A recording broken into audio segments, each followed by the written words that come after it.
Alright guys, so in my last video, everybody said they wanted more details of this guy, so I'm going to give you, try to give you some close-ups here.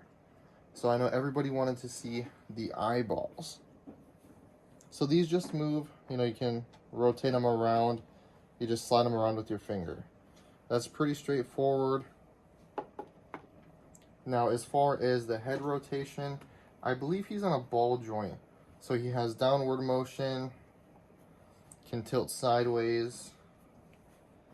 That's pretty cool.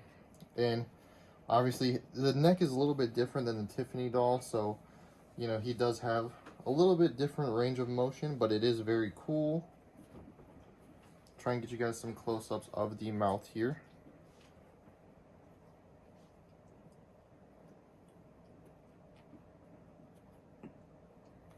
And we'll just get some close-ups of the face as well.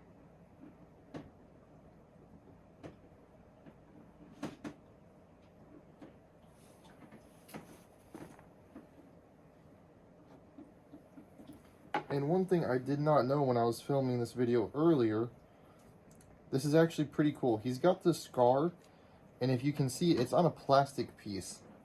And then the rest of the body is foam. So he's got a plastic piece going down here with the scarring, which is really cool compared to the Trick or Treat Studios all foam body. Some more up-close shots of the weathering. It's done pretty well, and I think what they did here, I don't want to take this off yet. It looks like they possibly stitched it all up so none of the body's exposed. So that's pretty nice.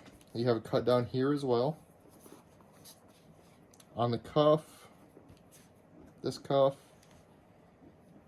and there. Oh, and on the back of the overalls. So that's pretty cool.